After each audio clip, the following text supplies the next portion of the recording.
All right. Yes, hi. So yesterday we talked about atoms. We talked about what they look like. Today we're going to talk about taking individual atoms and putting them together. Because that is the foundation of chemistry. That's what makes chemistry interesting, is that we take individual atoms, which are very boring things, but they stop being boring when they interact with one another. That would not be chemistry. That would be atomic reactions, which are nuclear reactions, which we're not going to do. So when two atoms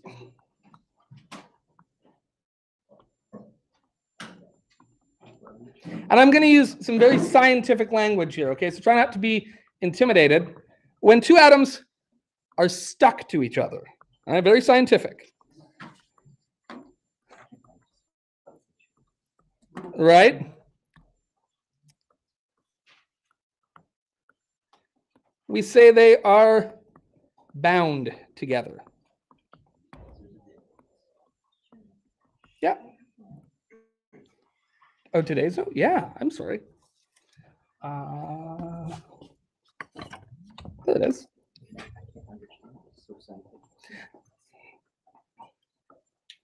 All right. And any atoms with a bond between them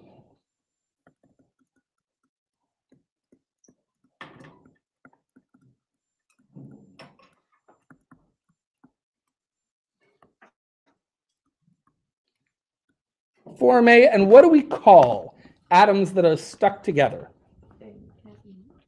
Yes. Oh, did you not get today's one? I'm confused. Here you go. They form what? Does anyone know? Very good. They form a compound. So when we put two or more atoms together, we get a compound. Did you not get the note? Who handed this out? Did I hand this out? Did you hand it out? Half the people weren't here. Richard, I don't want to be critical. There you go. You're welcome. All right.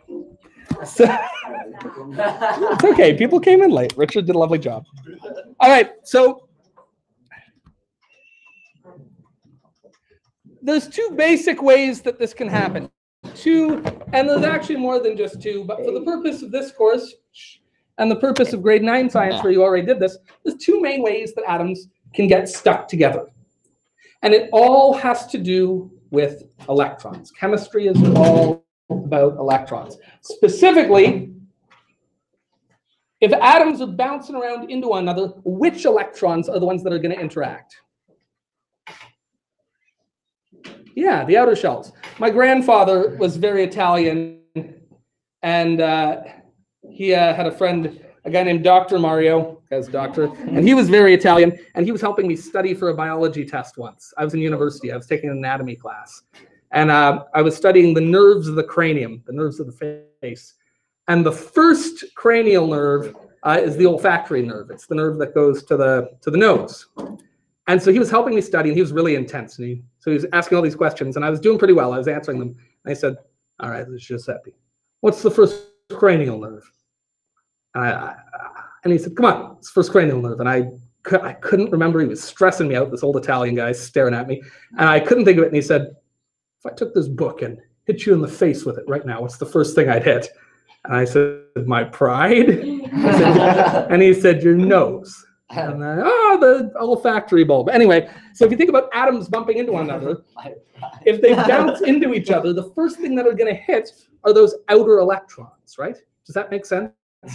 And that's where chemistry happens. It happens in the outer electrons and in our pride. It's a hit to the face. So bonding is all about electrons, and there's two main ways that can happen. The first is giving and taking electrons. So the first thing I want to do, and don't use all your space because you're going to have to write to the side. So use about this much space. But I want to draw a Lewis diagram of lithium and of fluorine. Now remind me, what's a Lewis diagram? Yeah, I put the symbol. So for lithium, what's the symbol? Li, beautiful. And if it's a Lewis diagram, should I start drawing shells around it like this?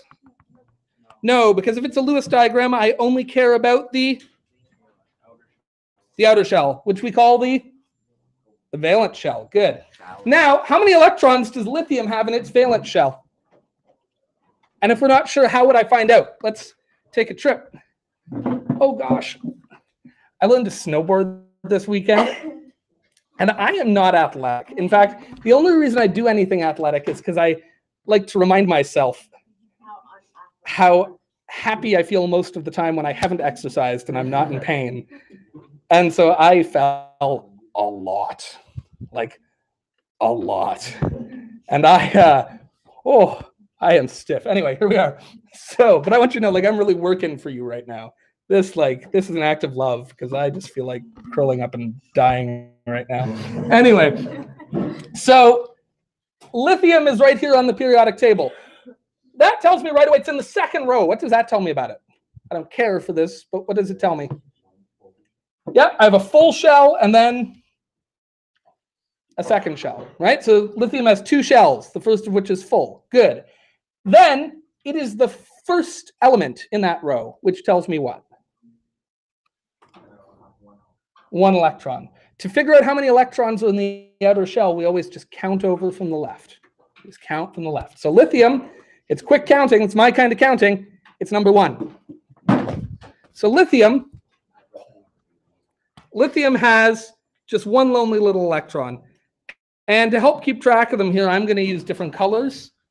You don't have to, but I'm a very colorful guy. And then fluorine. What can you tell me about fluorine? What's its symbol? F. Good. And how many electrons will it have?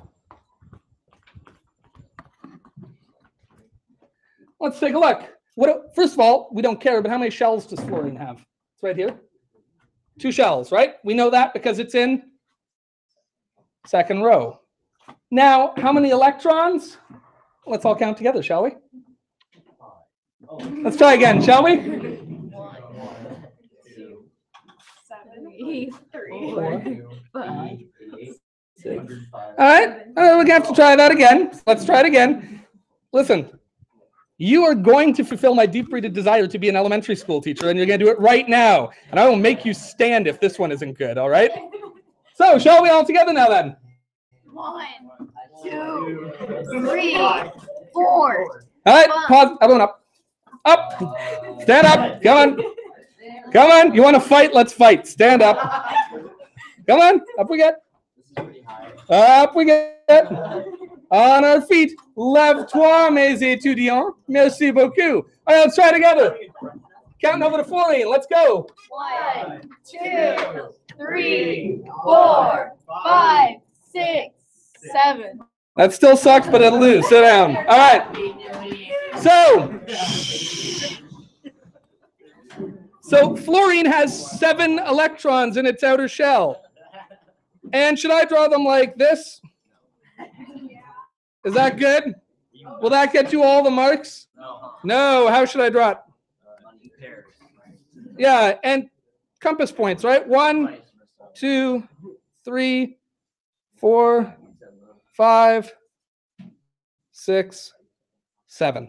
Okay, there we go. Now, nature dislikes imbalance, right? Nature likes things to be balanced.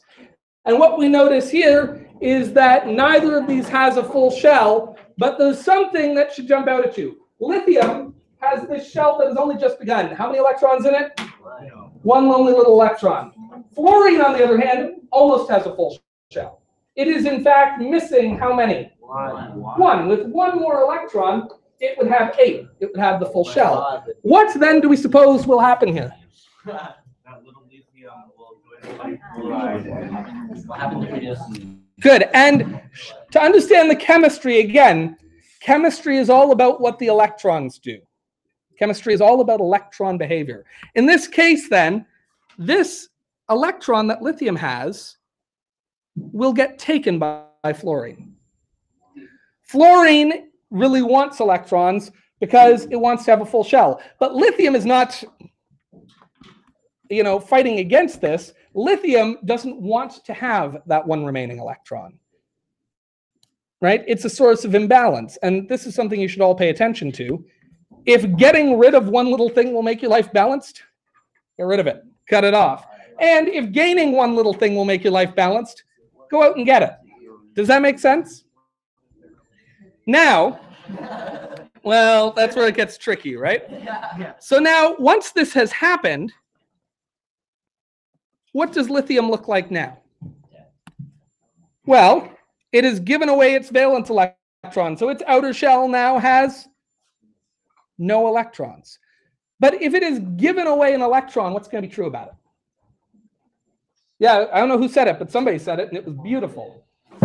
If it gives away a negative, then it is going to be... Yes, we're communicating in sign language, but that's okay. It's going to be positive. Does anyone remember how we show that in a Lewis diagram? Yeah, but with Lewis diagrams specifically, when something is charged, we always put it in square brackets, and then we put the charge. Like that. So let's talk to the ranked list of the universe. I'm not entirely sure I get it, so I'm going to hedge my bets and say I'm not sure. Yeah, that's fair. Yes. I mean, I'm more of a Kijiji user myself, but yeah.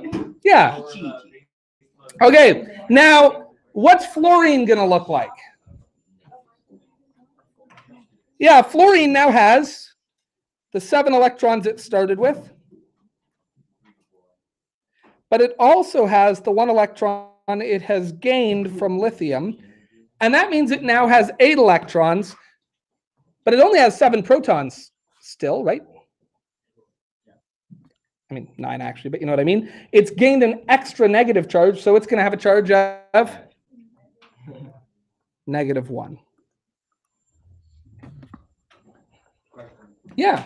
If lithium loses his little electron, wouldn't he become helium? He's not losing a proton to go with it. And that's why he gets his positive 1 charge. By the way, that's a great question. It's the perfect question. If he lost a proton, he would become helium. Absolutely. Get rid of their proton. But protons are in the nucleus. They are safe and secure. And that's why we said chemistry isn't about the nucleus. What kind of physics happens when we break the nucleus apart? We call those nuclear reactions. And they're big and they are intense and they're very energetic. But they're not what this course is about. So lithium loses an electron, fluorine gains some. Now, they don't do this in a planning way. Atoms are not people, and they aren't thinking about this. This is happening because it is the state where things are most stable. Does that make sense? It is the lowest energy state. Things in this way work. They function well. This lithium atom, now that it's lost an electron, is stable. You can think of it, this is just an analogy, but like we talked about balanced tires, right? It's gone from bouncing all over the place because it had 1 extra electron to just being a nice smooth ride. So it's very spontaneous. That's right. Fluorine had unbalanced tires as well because it was missing that 1 spot, right? Bouncing all over the place, unstable. Again, this is just an analogy, but it works well. When it gains that 1 little extra electron, now it's balanced out. Now it's smooth. That's what the universe likes. The universe likes to exist in a nice, smooth, energetically favorable state. But the result of this is that this has a positive charge and this has a negative charge. Well, when things have opposite charges, what happens to them? When my hair was long, I could get a balloon and like rub it up and get really staticky and show you. But now it's really short, so it wouldn't really do anything. But when things have opposite charges, what do they do? Opposites attract. Opposite charges will be attracted to one another. So, because lithium plus and fluorine minus have opposite charges,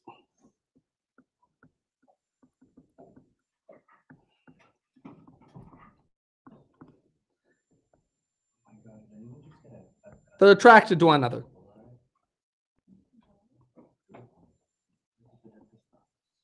And now, And now they're stuck together. So we can say that they are bound together. There's a bond between them, if you like. And we would name this thing.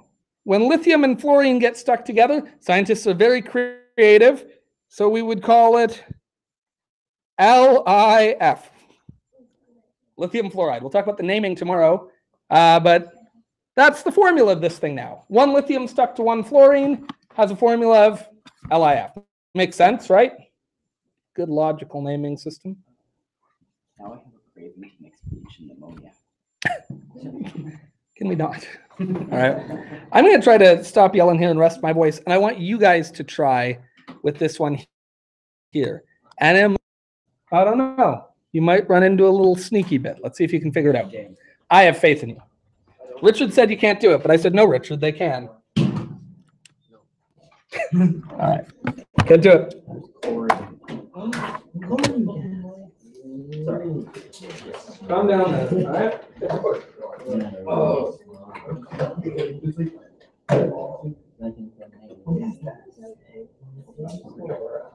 I know, but it's so bright. It's like light shining in my eyes. What time are you playing? I'm ready to come. Is that your work? Shoelace is tied. Could be. Why is there? Do you get the glare? Oh, you do get the glare. I'm sorry. It's making out of like a migraine. I'm sorry.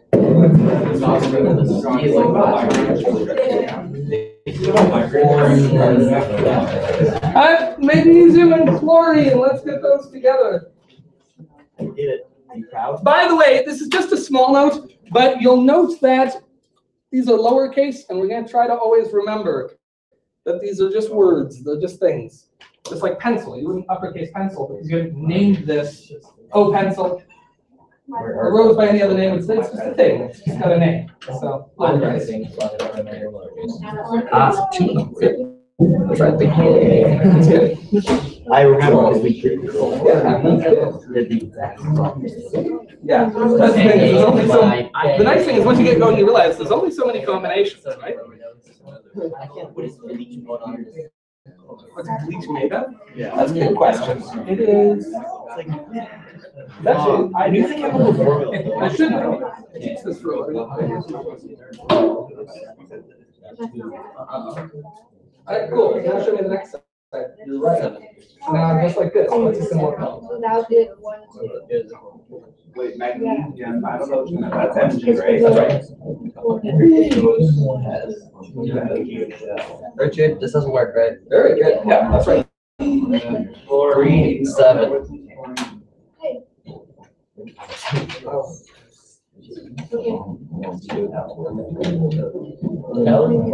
Also, just because it's like he hasn't voted.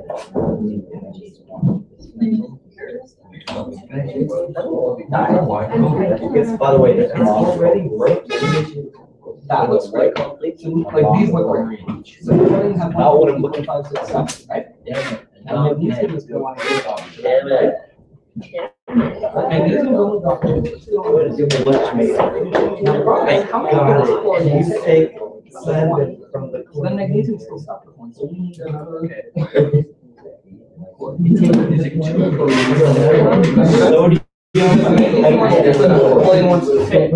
Magnesium stuck 2 together. Cool. Try that, okay? And don't worry, we'll do it a couple times. We're gonna do it all again. Oh yeah, I'll be back.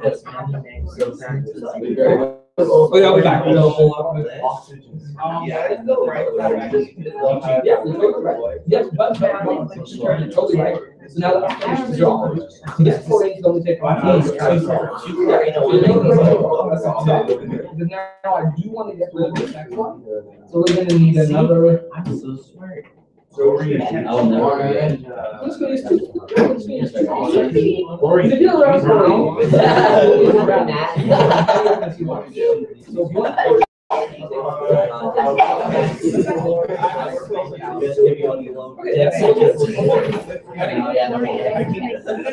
want my house.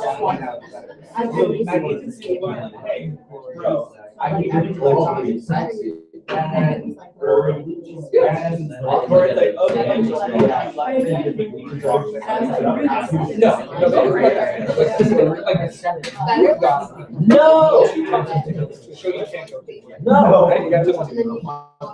And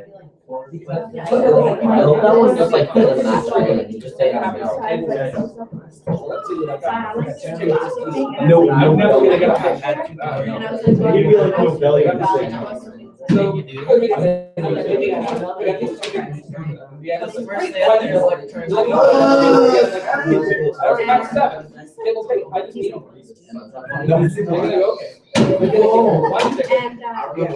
yeah, happy. She's got her extra ticket. She's off. She's got a table. We're gonna go find something else also. Need one more.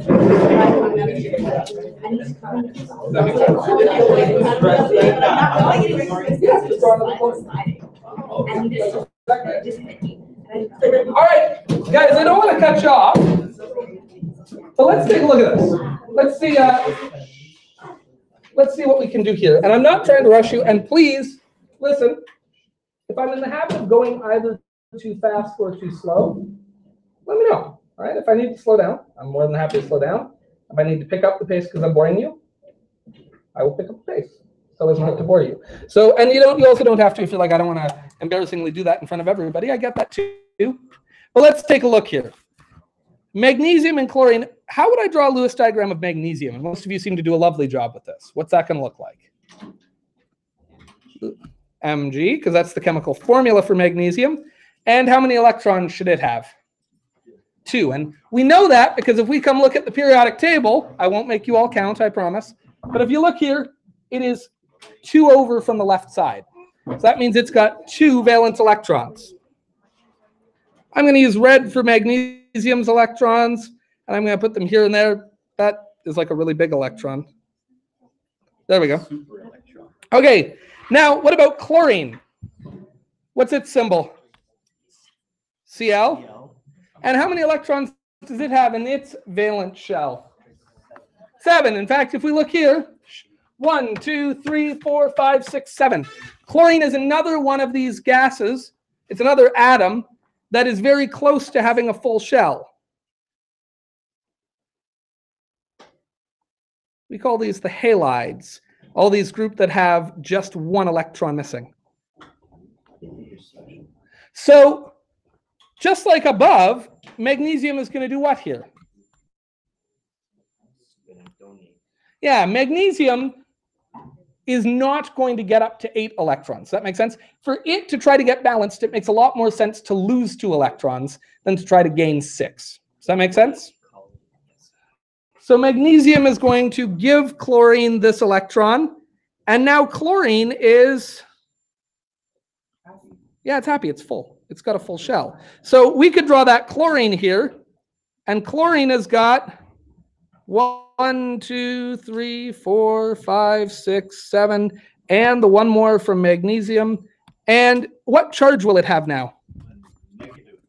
Yeah, negative 1, because it's got an extra electron. So chlorine is happy, but magnesium, yeah, is not yet balanced because it still has an electron that it doesn't want.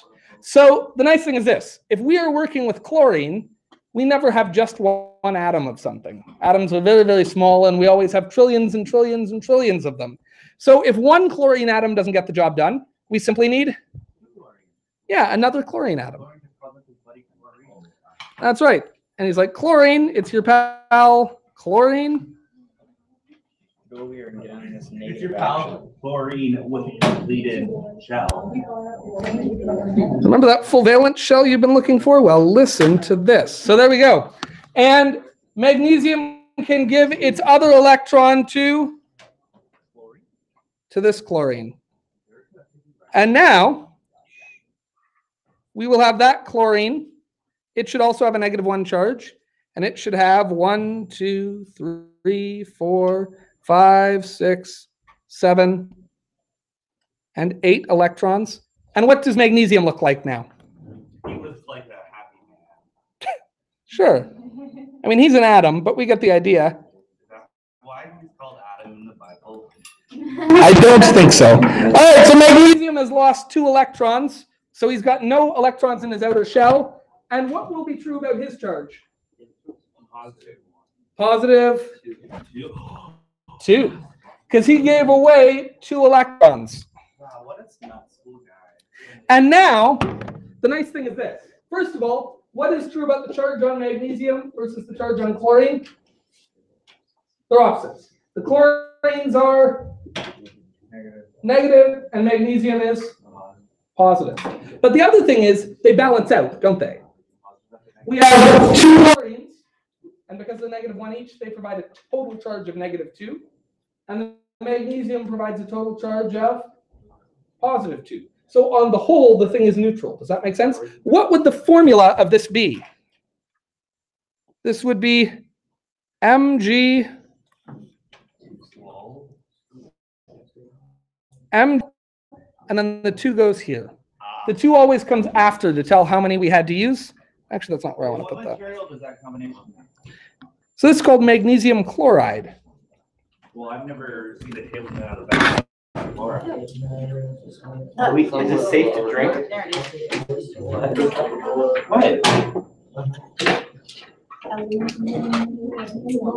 Change the seed from 4 and 4L.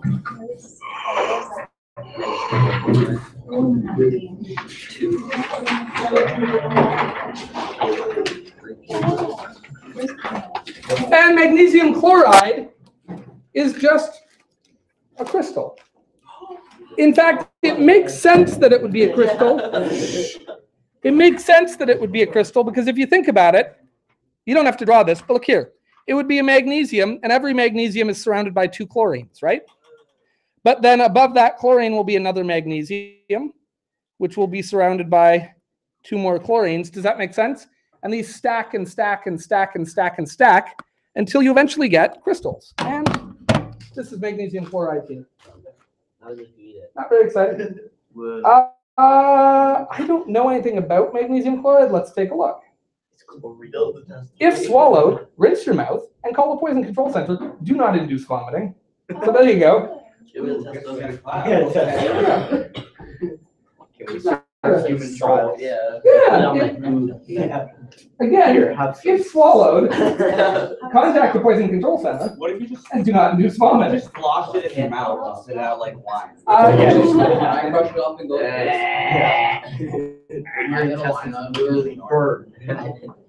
And one of the reasons it doesn't smell is because this bond is really strong, and none of this is going into the air. It stays together. It's a really strong bond. So things that smell are weakly bonded so that they can float up into the air. But if anything has a really, really strong bond, you have to work hard to get smell off. Even if you think something like a rock, right? Like what is smelling on the rock is the dirt or the stuff that's on it. The rock itself doesn't have a smell because it's just solidly held together. So there's magnesium chloride. Very exciting. You put it in water. Magnesium chloride is soluble. H2O. There you go. So, yeah. If the magnesium chloride is found, Look here. Okay, another great question. Full of them today. So look here. The way we write these formulas is we just say for magnesium and chloride to come together and for it to work, for every 1 magnesium, I need how many chlorines? oh, so that doesn't represent the neutral status. That's right. So this formula tells us that 1 magnesium can come together with 2 chlorines to make a compound. Yeah. If like you had 2 magnesiums, would you write Mg2 and then Cl2? That's exactly right. Yep.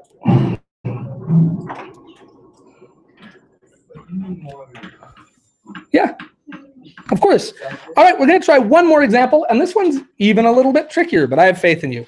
We're going to try bonding aluminum to oxygen. I do not mean aluminium. Though that is what the British would say.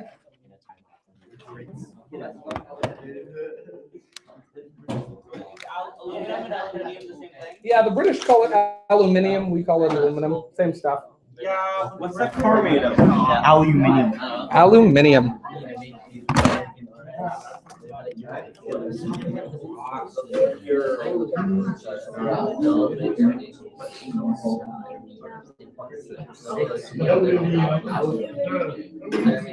Oh, yes, it's totally different. Yeah, but you would. Keep going. Okay, Jen. His thighs are stuck. His thighs are stuck. Let's talk more bonding. Thank you. Oh, we got Richard the Blaze. Super giants. Yeah, because. Man, if only I would just say. Just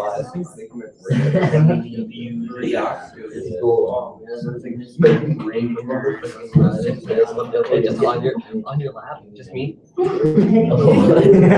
The bar was on his lap. Guys, come on. All this done.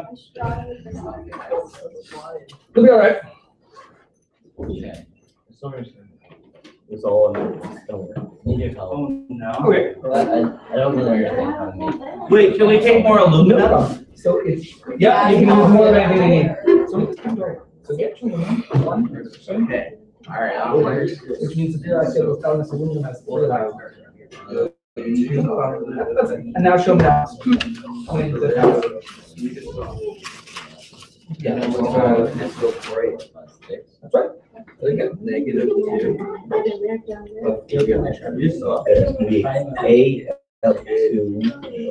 -2. No.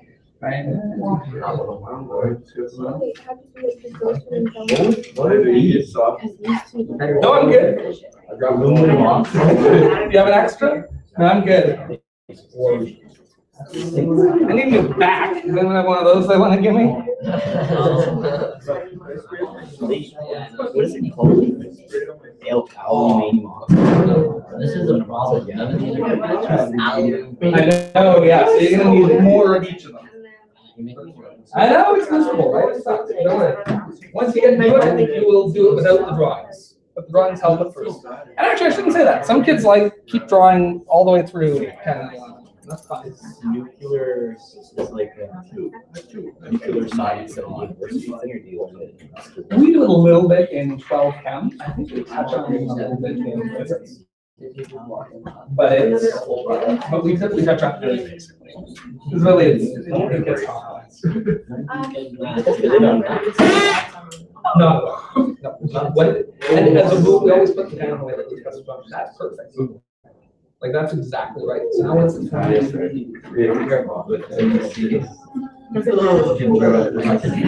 question. We always go through on the last doors. Like a billion. Are you sure it's not over? Ooh, yes. You sure? Oh, no, it's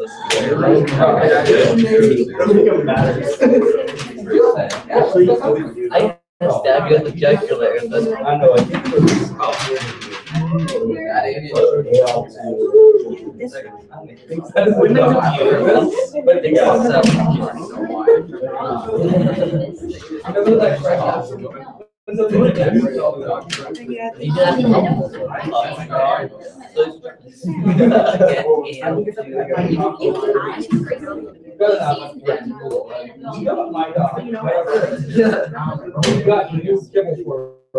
And it's like a mix of three, it's like fish and chicken and turkey. And she just likes to she calls it all out on the just the one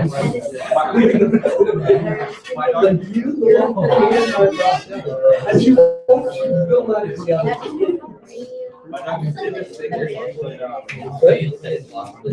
Yeah, Bam.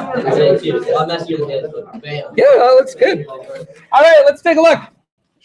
I know I didn't get to everyone. I'm trying to work different sides of the room each time, but let's take a look here. You guys are doing great. So aluminum has what chemical symbol? Al. And how many electrons will it have in its outer shell? 6. What? 2, 3. I was thinking of good old. Yeah, we'll get there. Aluminum has 3 and oxygen has 3. no 6. Very good. Okay. Now these are not nicely suited to one another, are they? As happens in life, sometimes things aren't necessarily well suited to one another. So here we go. And actually, I'm gonna where you choose to put the empty spaces can just help kind of your drawing be clean. Doesn't really matter. So aluminum is going to give an electron here, and it's going to give an electron there. And oh no, what's the problem? So we need another oxygen. Now here's the problem.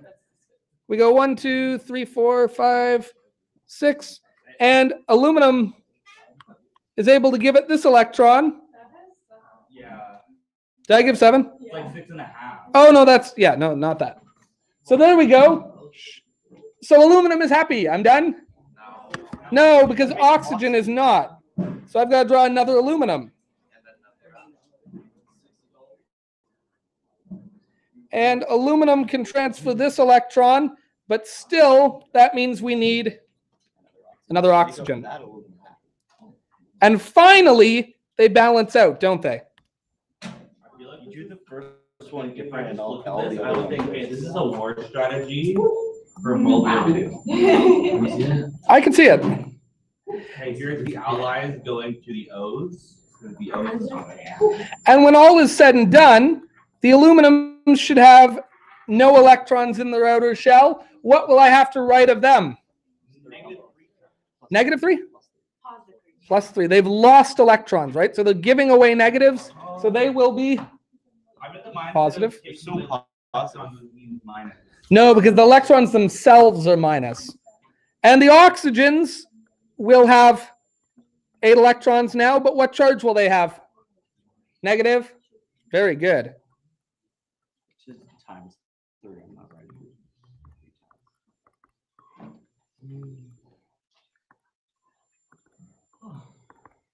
Now, I promise, with a bit of practice, you will get used to doing this without having to draw the diagrams. But sometimes when we get confused, it's not a bad idea to draw the diagrams. It helps us. It helps me. I find it useful. What will the formula of this compound be then? Very good. Al2O3. And we'll talk about how we name that. We'll talk about, in a moment, the order I put them in. We call this then an ionic bond. Not an ironic bond. It's not like a bond that I pretend to like because I think it's funny. That's what we call It's just there. okay. So any bond involving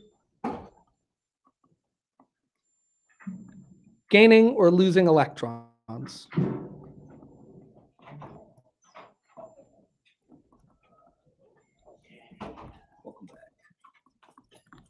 So an ionic bond is any bond that involves gaining or losing electrons.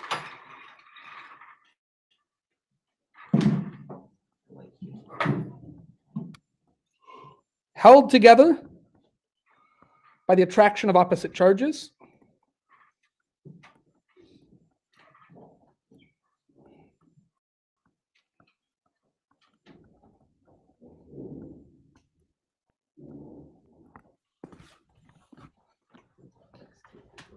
It is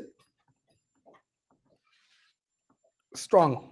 It's a strong bond. It's a very, very, very strong bond. Which means that it is hard to break apart. Which means that it tends to make solid crystals with high melting points. That's something in a few weeks we're going to test. I actually just bought some equipment with my own personal money to test the melting points of different substances. And what we see is when we have an ionic bond, that's a really strong bond. So it's going to take a lot of heat to break it apart. Does that make sense? Yeah. Eventually. Now, the problem is diamonds will usually burn long before they will melt. And lots of things are like that. Like even think sugar. You can melt sugar. You can melt sugar at low temperature on your stove. Thing you have to watch out for is your sugar before it melts often wants to burn. Yeah, so you gotta, like a lot of things, you can melt anything, but often it's hard to keep it from reacting before it melts. Did that answer make sense? Wait, so rocks can catch fire? Of course. Yes, last year you burned solid magnesium metal, didn't you? We did that as a lab, did we not? Took magnesium metal, we lit, and we got that big bright white light flame. Did we? I'm not just making that up. We did, Yeah. Yeah. And of course you can also melt rocks too, right? It takes a lot of heat, but magma, right? You've seen it. It comes flying out of the core of the earth. Isn't it only magma when it's in the air? Is it lava when it's on the ground? There we go. I just find magma fun to say. Have they Magma. ever created magma? Sure, yeah. Yes, you just need an oven, big hot oven. Big hot oven. Yeah, you get the oven hot enough, the rocks will melt. It's like anything else. All right. An ionic bond is any bond that involves gaining or losing electrons. Now, let's take a look at the periodic table. Look here. Everything is trying to have either a full shell or an empty shell, right? That's how balance works.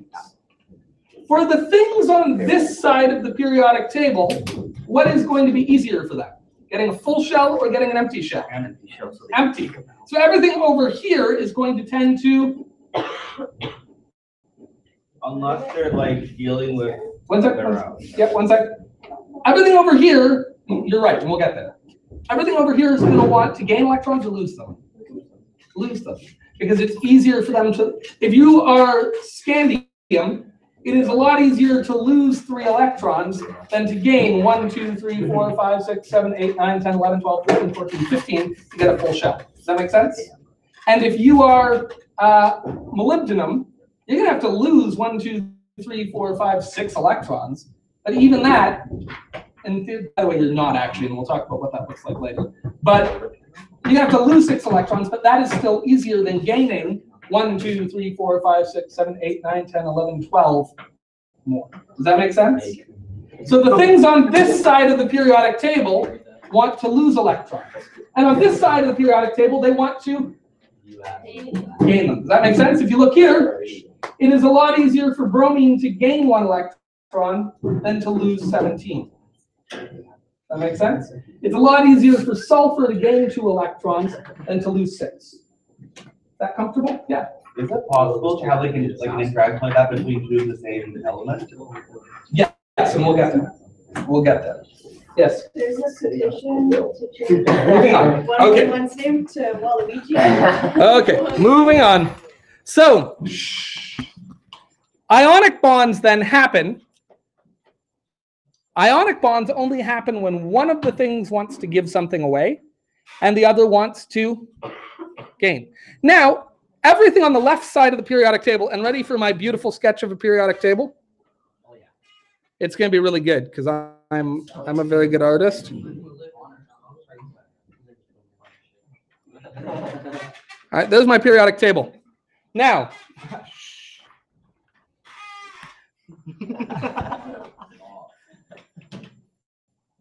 as a rule, everything on this side of the table we call what? These are the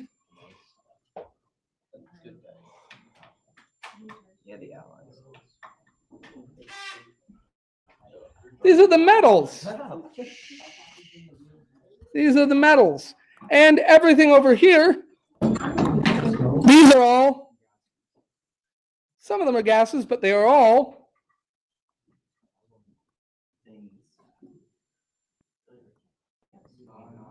non-metals. All right. By the way, I should mention a special case. Oh, that didn't go well. That didn't go well at all. Which is hydrogen's a weirdo. Hydrogen can behave as either. Sometimes hydrogen behaves like a metal. Sometimes hydrogen behaves like a non-metal. Because if you look at hydrogen, it's in a really weird situation. How many electrons does it have to lose to get a full shell? Or to have an empty shell, rather? Just 1. How many does it have to gain to get a full shell? Just 1. because that first shell only holds 2, right? So hydrogen is really interesting because it can behave like a metal. It can lose its electron, but it can also sometimes behave like a non-metal and gain an electron. But is it a metal or not? It is neither. I shouldn't say that. It's considered a non-metal, but it behaves both ways. Oh, well, that was interesting. No. I promise not. So an ionic bond is always going to be between one thing that wants to give an electron away and one thing that wants to gain an electron. With that in mind, what has to react to get an ionic bond? We're going to have one of the things is going to be a metal, and one of them is going to be a non-metal. Good. Does that make sense? Ionic bonds happen between a metal and a non-metal. I'm waiting to reattach here, but you can write that. Ionic bonds are between a metal and a non-metal. Well, I'm glad to have this screen hooked up, but I'm still having some technology issues. Very frustrating. Come on, little guy. You can do it. Hey! Now it's blank, but you know, one thing at a time. So you can mix metal with metal, right? Not with an ionic bond. But you can make Okay, ionic bonds.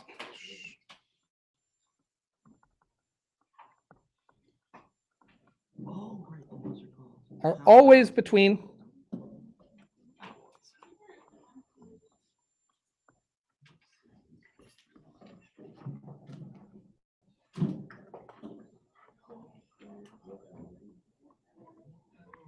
they're always between metal and non-metal, except when they're not. Which we'll talk about. Okay, good. We're still recording. I was worried. Okay, so they're always between a metal and non-metal. And when we name them, or when we put their formulas,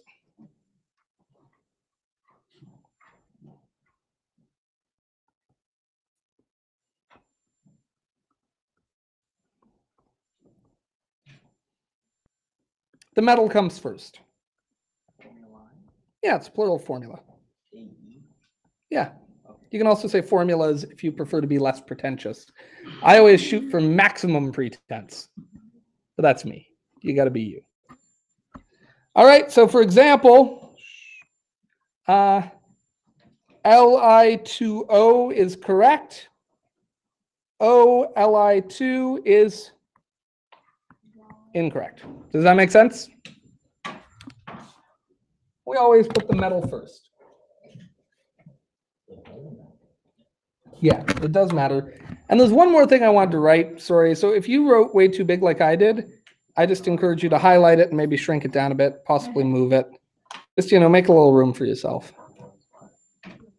Just, you know, like that. Tara, I only say that because I love watching you get mad at me every time.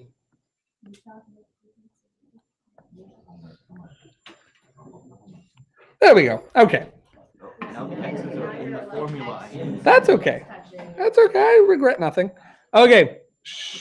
Now here's the nice thing too. These are simple. And by that I mean this. There's only ever one combination that works.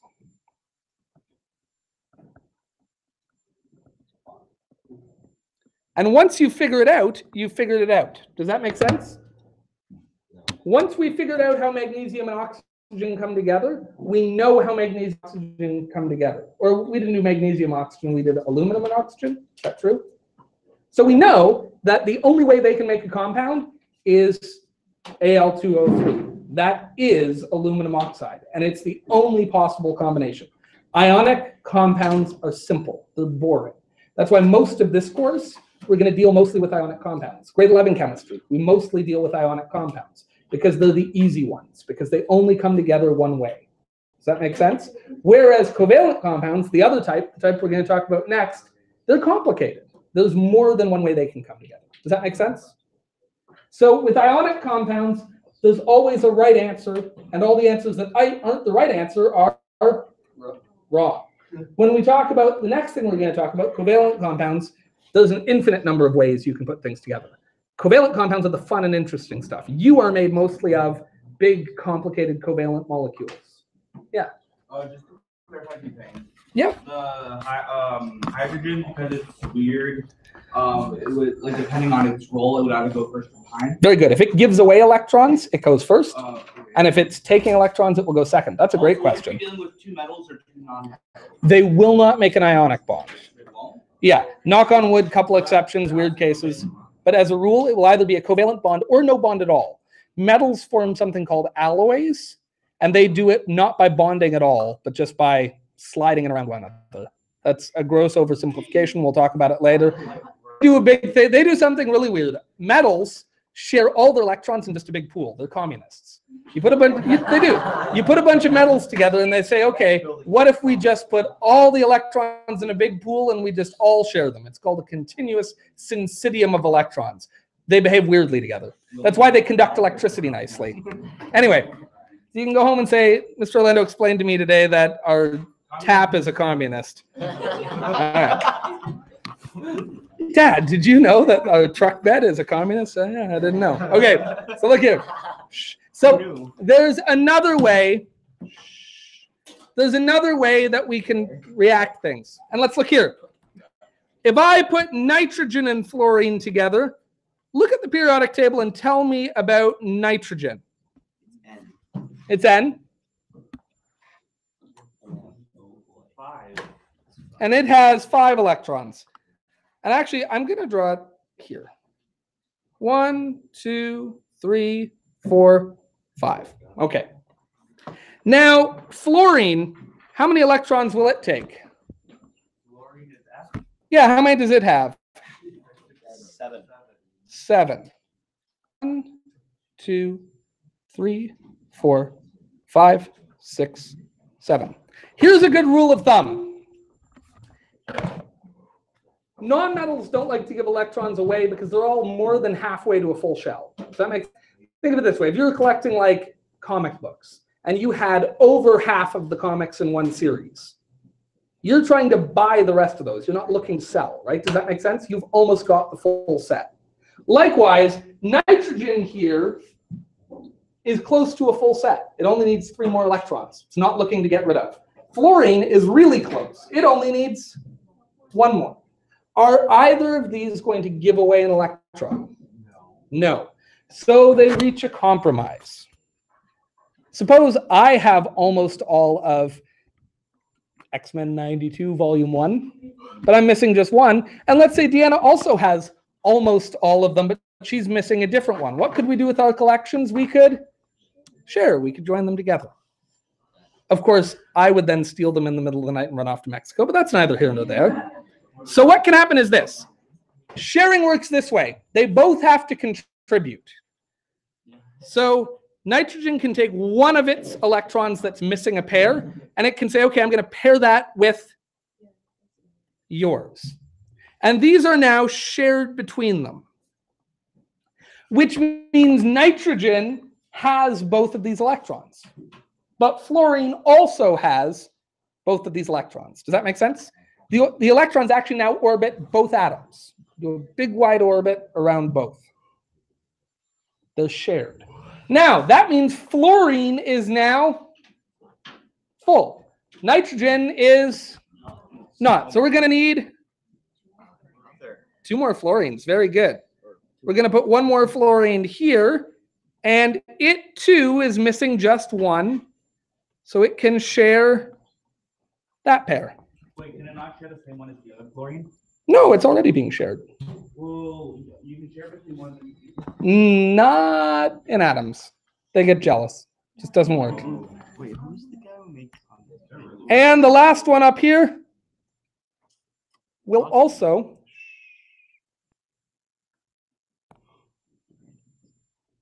there. Now, this gets clunky to draw. So the way we draw it is usually this. We show the shared electrons how? Even easier, we will just draw a line.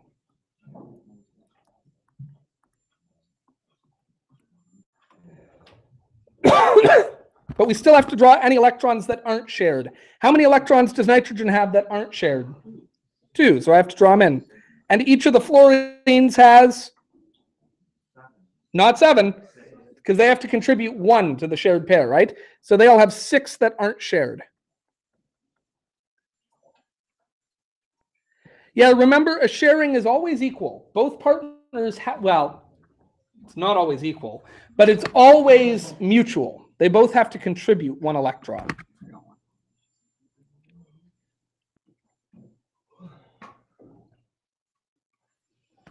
All right, so because neither atom is a good position to give away electrons, they're forced to share electrons. This is called a covalent bond. And the name actually makes sense.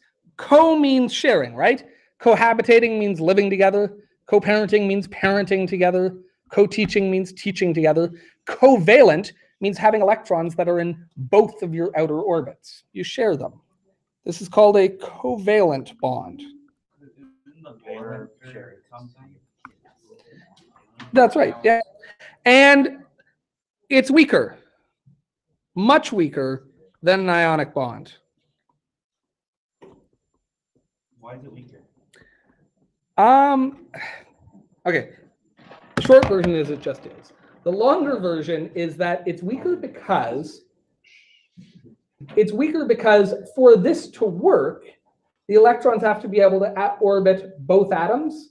So they have to be held fairly close together. And you can imagine if those electrons are close to one, again, this is an analogy, but you can imagine the electrons are close to this one guy. If you gave the two a little bump, boom, they'll bump apart. This guy will keep the extra electrons. This guy will run away with none. It'll lose out. Does that make sense? So it's like if there's more variables, everything has to work. If one thing falls apart, the whole thing is. Yeah, that's right. That was a hyper simplification, by the way, but as an analogy, it works. Now, here's what I want to know, and this is good because it's going to take us right to the end. The thing about a covalent bond is it can work in more than one ways. Watch this. I'm going to take carbon, which has how many electrons in its outer shell? 4. And hydrogen has how many in its outer shell? 1. Okay, so the most basic thing I could do with them then is this, right? I could put hydrogen here, and what will it do with these electrons? Share them. And I could put hydrogen here, and what will it do with those electrons? And I could obviously put another hydrogen here, and it can share those. And I can put a hydrogen here, and it can share those. Does that make sense? This is not a very exciting compound, is it? But it works. Does anything have any electrons that aren't shared? In this case? No, so that would be it. And its formula would be CH4, right? But is that the only way? Now, in an ionic compound, we'd be done. We'd say that's the only way it works. Ionic compounds are boring. They only come together one way. Covalent compounds can be incredibly complex because watch this. What if instead of that, I took this carbon, and how many electrons does it have in its outer shell again? 4. Okay. Because they're not giving or taking, they're just sharing. Could carbon share with another carbon? Sure. So what if I did this? And then what if I, now I'll stop. Now I'll put hydrogens everywhere. Does this work? Sure. And I kept it simple, but what if I did 50 carbons in a row? But there's nothing stopping me, right? You're right, it's too much writing and I don't want to do it. Fair enough.